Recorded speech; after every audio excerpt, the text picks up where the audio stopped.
Tickets are now available for the annual Walter Cronkite Award for Excellence in Journalism Luncheon, held Monday, November 21st at the Sheraton Grand Phoenix. Join media industry and community leaders in honoring this year's recipient, award-winning journalist and CBS Evening News anchor Scott Pelley. The annual Walter Cronkite Award for Excellence in Journalism Luncheon. cronkite.asu.edu/luncheon. Coming up next on Arizona PBS, Life and World. For veterans, coming back to civilian life brings new challenges, new opportunities, and new stories of remarkable courage and accomplishment. Veterans Coming Home connects veterans and their families to resources and services for a successful transition to civilian life. Explore some of the best resources and opportunities for veterans at azpbs.org/veterans. Coming soon to Arizona PBS. Before America votes. Make America great stronger together. From Frontline's political team, the inside story. The Choice 2016. Tuesday night at 8 on Arizona PBS. Support for Arizona PBS comes from viewers like you and from Whitfield Nursery, proud to support Arizona PBS, a Valley tradition since 1946. Over 200 acres of Arizona-grown trees, citrus, and palms. Complete custom design and installation. And Whitfield Nursery still does the digging. WhitfieldNursery.com. Albertsons and Safeway are proud to support the Arizona Veterans Advancement Project and Arizona PBS. Learn more at azpbs.org/veterans.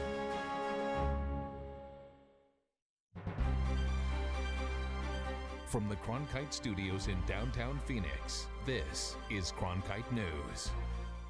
Then he proceeded to pat me down my legs and up and in the groin area, and that was the most humiliating.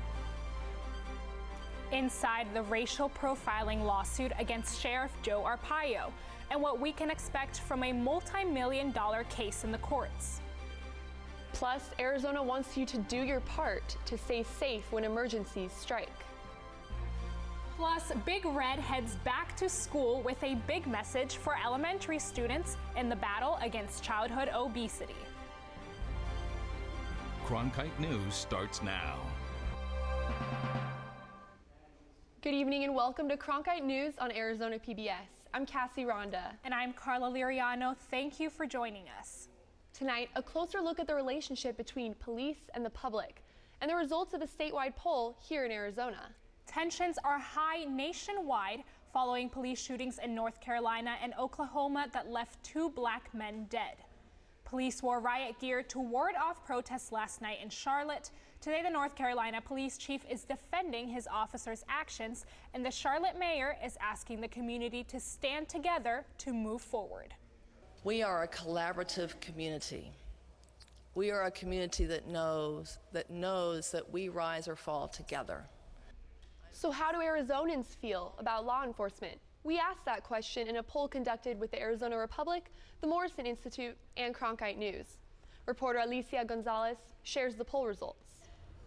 We had mixed poll results from the 2 questions we sent out back in late August. I attended One Phoenix's first event in celebration of National Nonviolence Day over in Hermosa Park. Here's how their responses lined up with the poll numbers. Let me clarify something, okay?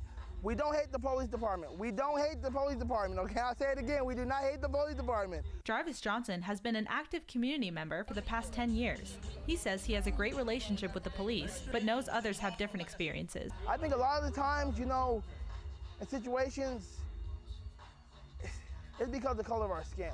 It's like they think we're going to do something. We try and look at things through our little world and our little bubble to try and make sure that we're doing the right thing at the right time for the right reason.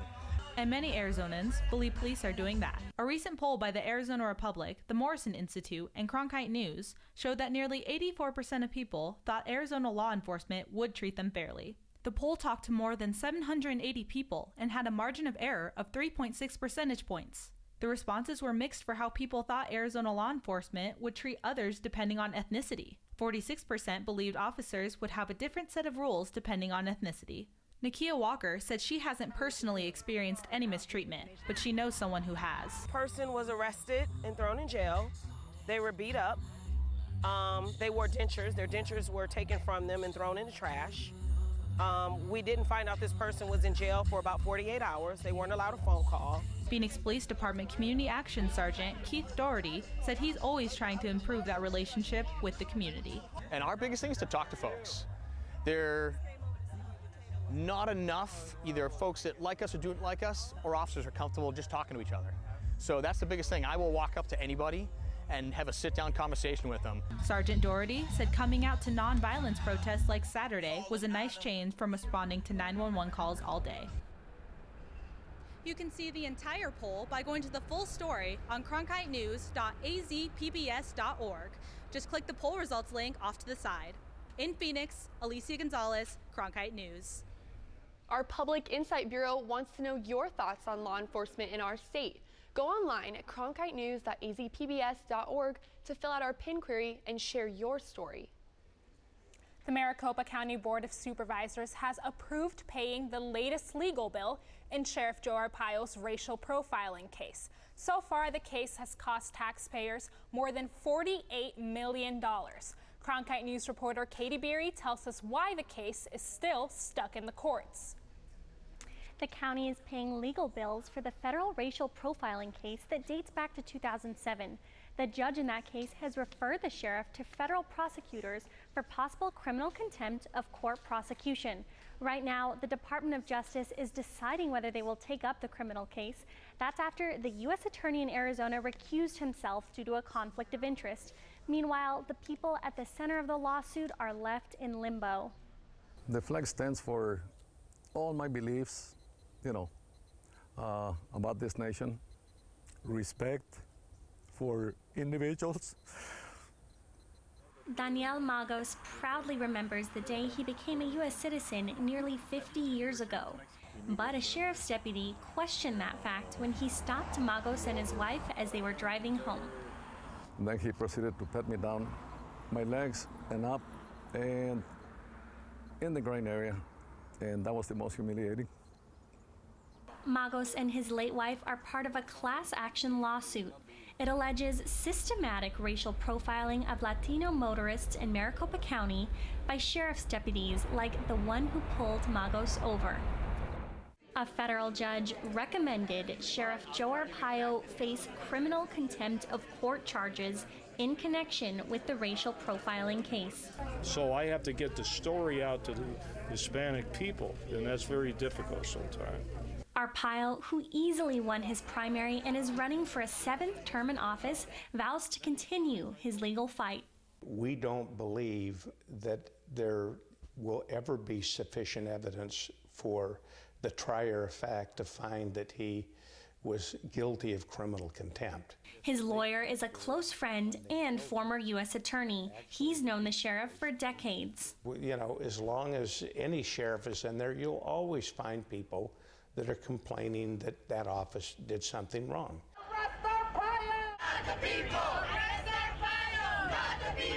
While protesters take to the streets to complain about Arpaio's practices, Magos quietly waits for justice. He took all my dignity and my wife's dignity, being that we were citizens. Arpaio's lawyer said they're expecting a status update the second week of October. We did reach out to the Department of Justice, and they declined to comment on the case. In the broadcast center, Katie Beery, Cronkite News.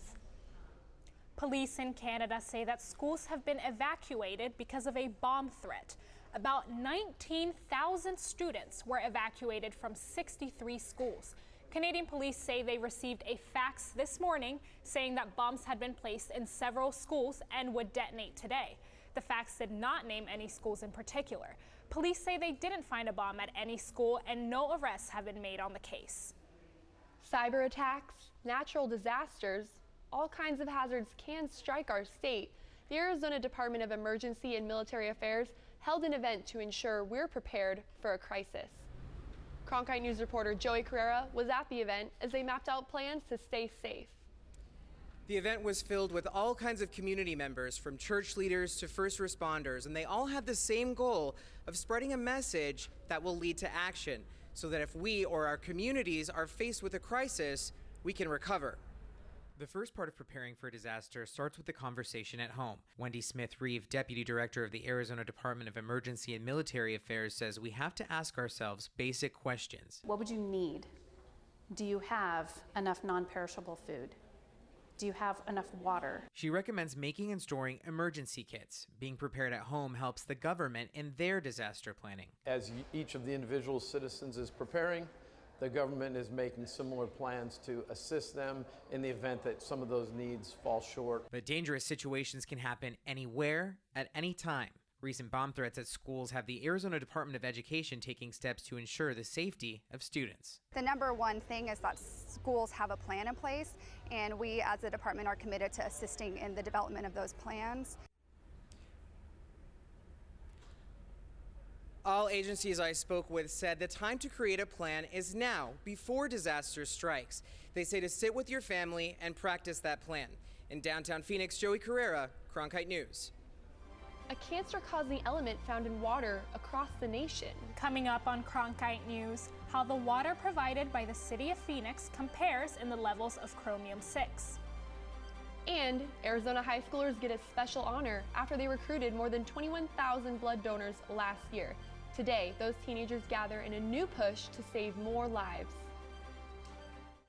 I think I finally found my hallelujah. I've been waiting for this moment all my life now. All my dreams are coming true, yeah. I've been waiting for this moment.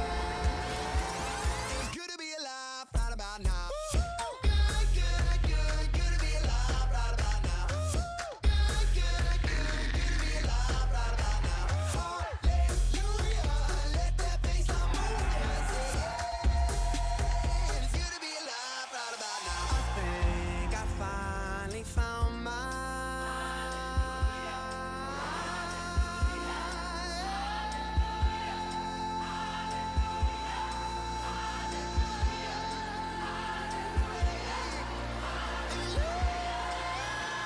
It's good to be alive right about now. This is a box that showed you a world beyond your own. It was just a box, but the world has changed, and so have we. And now the box can be almost any size or shape. And you decide what you want to explore. Anytime, any place. Break out of the box with PBS. It's known as the Aaron Brockovich chemical, and it's being found in water around the nation. A new study released by the Environmental Working Group shows Phoenix to have the highest levels of chromium-6, a chemical that is known to be cancer-causing. The study shows Phoenix to have the highest level of chromium-6 among large city water systems, with 7.853 average parts per billion in samples taken, followed by the water systems in St. Louis and Houston. The city of Phoenix says that residents should not worry about the study because the number is misleading. They say it's because it doesn't take into consideration that chromium-6 comes mainly from groundwater, and groundwater makes up only approximately 2% of Phoenix's water supply. The statement also shows that the latest city testing showed the average level of chromium-6 in water delivered to customers is at an average of 0.39 parts per billion, well below the California maximum containment level of 10 that the study is based on. The city assures residents that the water is still safe to drink. A study says that a healthcare worker shortage may become a problem here in Arizona. The study was done by the Vitalist Health Foundation and the city of Phoenix. The study says that there is growth expected in nearly every healthcare job over the next 3 years. However, there are expected shortages of workers for positions like nursing, physical therapists, and medical assistants. Mylan was heard today in response to a high price increase of EpiPens. CEO Heather Bresch testified in front of the House Oversight Committee. In the past, Bresch has defended the price increase. The committee said last week that they are sympathetic toward the families affected that can no longer afford the life-saving medication. Prices for the EpiPen have increased by over 500% since 2009. A Valley teenager who is a 3-time leukemia survivor helped celebrate a life-saving trend today: teenagers donating blood. Reporter Allison Hoskins was there as the United Blood Services honored the High School Blood Drive Challenge, which helped recruit more than 21,000 teenage blood donors last school year alone. Allison? 1 in every 6 blood donors in Arizona are teenagers. United Blood Services High School Blood Drive Challenge is helping teens donate and raise awareness about blood donation. I just bring out the awareness that blood is very important, that you never know when you might need it or somebody in your family. Haziel Almeida is a 17-year-old senior at Metro Tech High School and is vice president of his school's blood drive committee. For him, blood donations and blood drives hit close to home. I was diagnosed in 2008 with acute lymphoblastic leukemia, and I went through intensive treatment for about 3 years, chemotherapy, and then by October 7th, I was cancer-free.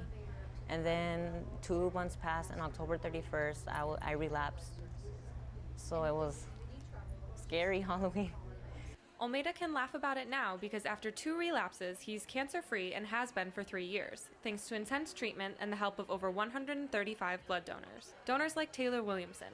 She's a senior at Highland High School, and her school has held the record for the most blood donations for the last 9 years. Williamson joined her school's blood drive committee to help prepare for her future.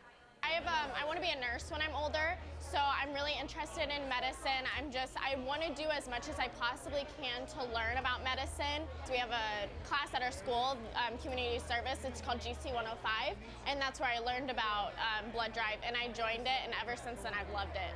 The celebration at Chase Field also inspires schools to continue to give. Today, we're not only celebrating their accomplishments from last year, but we're also kicking off the school year with the Blood Drive Challenge so that the teens that are going back to school can organize blood drives across campuses all over the state this year.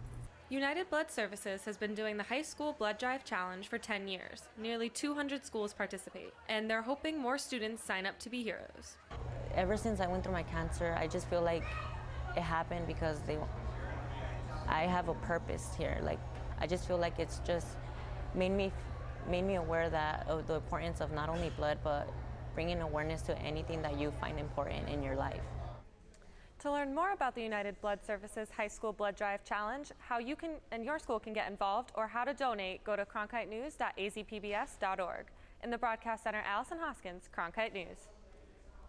The number of Latino-owned businesses has been on the rise over the last few years. Coming up on Cronkite News, how groups like Fuerza Local are trying to continue growing the influence of Latino businesses. There's lingering moisture from what was Hurricane Payne. Increased chances of rain and heavier winds are headed our way. I'll have your full forecast up here next on Cronkite News. 1, 2, 3, 4, 5. I'm always searching to feel like I fit into something. We are the people that we are because of our past.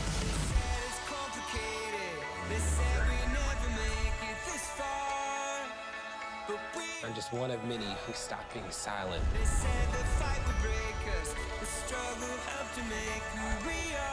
It's just proof of how far we have come. Make sure in all the hustle and bustle, we don't lose sight of why we're here. It all boils down to communicating the lives we live. If you look closely, they've got a story to tell. He connects with you in a very deep way. We wish you love, peace, and soul. Come with us on this great adventure.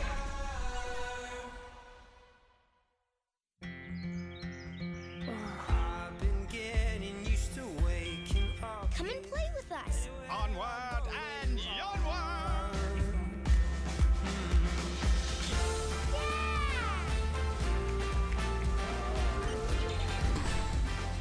Good ideas open up a whole new world of possibilities. The more you know about history, the more you know about yourself. The sky is the limit. Where I go, there you are.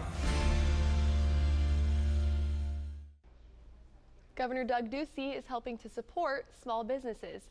The governor was announced today as the national honorary chairman of the Bring Small Businesses Back campaign.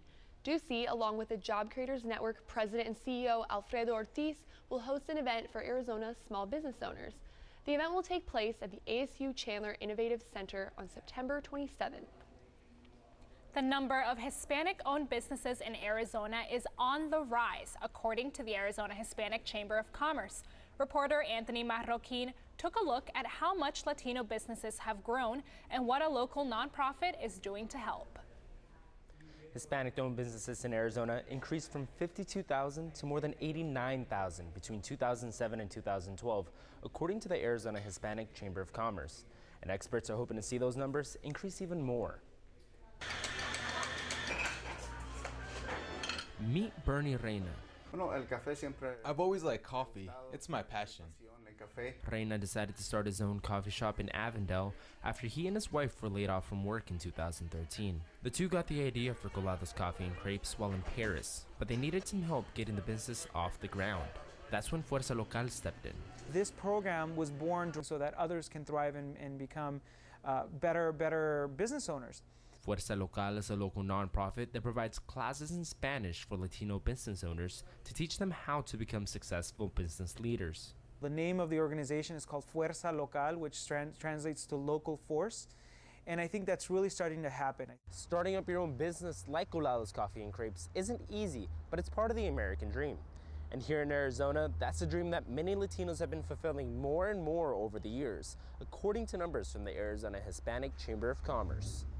Understanding whether there's paperwork that you have to fill out, for instance, if you're contracting with certain companies and agencies, all of those sorts of things, it helps definitely to have a stronger educational base to kind of face those challenges. Both the Arizona Hispanic Chamber of Commerce and Fuerza Local agree that it's important to keep educating Latino business owners like Reina. Their contribution, both say, is what will shape Arizona's tomorrow. Starting a business is a risk. You never know what can happen, but the worst thing you can do is to do nothing at all. Fuerza Local is currently only accepting 36 businesses per program term, but will expand to Mesa, Avondale, and Maryville to allow for 60 businesses come January.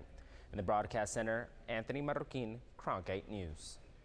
The clouds hung around for most of the day as the remnants of Hurricane Payne moved through the state. No major storms here, but NASA offered this cool view of lightning from the International Space Station. You can see the bolts flash brightly from orbit. Sarah Lichterman is in the Weather Center with a look at the weather heading our way. Thankfully, it's not lightning today in Arizona, but we do have better chances of storms tomorrow morning. As you can see, there is a band of storms developing in Arizona tomorrow morning, and it will push its way eastward out of Arizona by tomorrow night. Those storms will bring in a cold front, which will bring in heavier winds. That is why there's a wind advisory in northwest Arizona until 8 p.m. tomorrow. It does feel a little muggier in Arizona. That is due to the lingering moisture. However, as the cold front makes its complete way through Arizona, it will be a lot cooler and drier. Going into tonight, 10% chance of rain, especially into tomorrow as well, and it will increase as the day goes on. Here are your highs, 87 in Phoenix, and it gets cooler as you go north. For the rest of the week, 40% chance of rain on Thursday, but it dries up for the rest of the week. I'm Sarah, Cronkite Weather. And the weather gives people a reason to go outside. But the Arizona Cardinals players are helping give kids yet another reason. Coming up on Cronkite News, how NFL players are helping kids get active and healthy.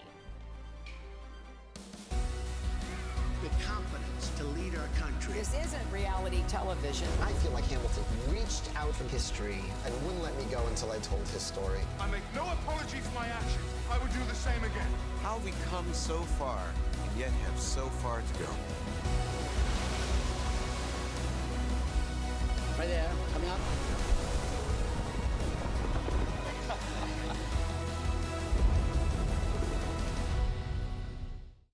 In 1920s Melbourne, careful with the hand luggage. My pistol's in there somewhere and it may still be loaded. Phryne Fisher is a detective. Things could get interesting around here. Thought they already were. Who isn't afraid to live a little. I hope you're not concealing a dangerous weapon under that skirt.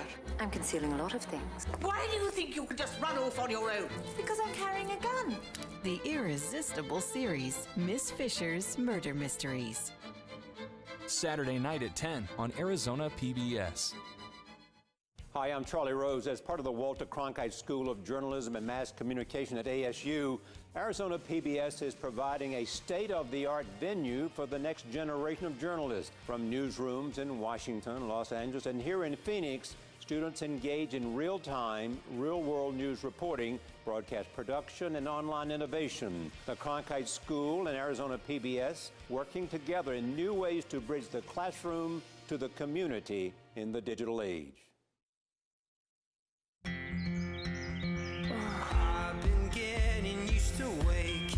Come and play with us. Onward and onward.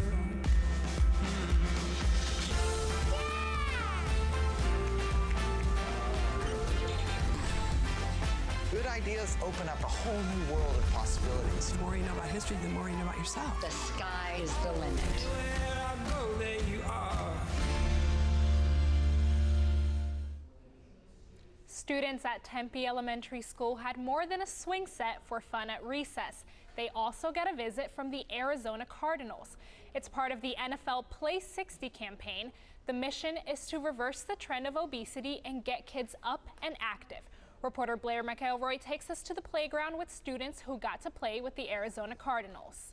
Arizona Cardinals starting center AQ Shipley had some football fun with the kids at Holdman Elementary School Tuesday. Nice catch. He reflected on how kids' playtime has changed with the explosion of technology since he was a kid. As soon as I got home from school, it was, go play at the park, go get with my buddies, and in a world where it's, kind of a tech world now, it's cool that we've kind of implemented this thing and, we're able to come out on Tuesdays and do this stuff. This thing Shipley referred to is the National Football League's Fuel Up to Play 60 program. That is what brought Shipley and other Cardinals representatives to the elementary school in Tempe Tuesday morning. The Fuel Up to Play 60 program is designed to educate today's youth on how to live a life full of nutrition and well-being. It's vitally important that we get kids to be embracing that healthier lifestyle, and that's what I love about Fuel Up to Play 60. That's the biggest thing, is just making kids be active for at least an hour a day, and that's the whole thing that we try and stress. In addition to the camp, the Arizona Cardinals, alongside the Dairy Council of Arizona, teamed up together to reward the Tempe School District with a $10,000 grant for their initiative to always play 60. Go! Go! Pat Johnson, Director of Nutrition Services for Fuel Up to Play 60, says with the help and availability of the program, school communities are able to make healthy changes in the school environment. We're seeing that pendulum swing in a positive way, that they're being more physically active and they're choosing those healthier, nutrient-rich foods. Any qualified K-12 school enrolled in Fuel Up to Play 60 is eligible for funding opportunities. In Tempe, Blair McElroy, Cronkite News. Cronkite News is proud to be the news division of Arizona PBS. Here's what's coming up on Arizona Horizon and PBS NewsHour. On the next Arizona Horizon, we will check out a door-to-door campaign to get dropouts enrolled back in school. That story and more on the next Arizona Horizon. I'm Judy Woodruff. On the next NewsHour, Miles O'Brien examines the robots on the front line of fighting terrorism. That's Wednesday on the PBS NewsHour.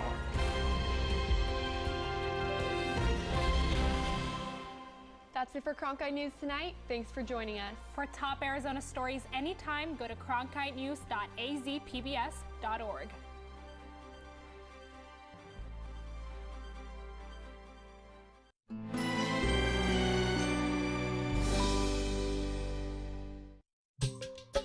India. There's nothing more glorious, is there? We're traveling the length of this subcontinent to reveal the hidden wonders of India's natural world. You'll always see that there is a connection between man and animal. I know I'm going to discover something new that will stay with me for the rest of my life. Tonight at 9 on Arizona PBS. Explore new ideas and new worlds here on Arizona PBS, a community service of Arizona State University. If you are 60 or over, consider a charitable gift annuity with Arizona PBS. A charitable gift annuity will provide you a steady stream of income during your lifetime and also help ensure that Arizona PBS is available for future generations.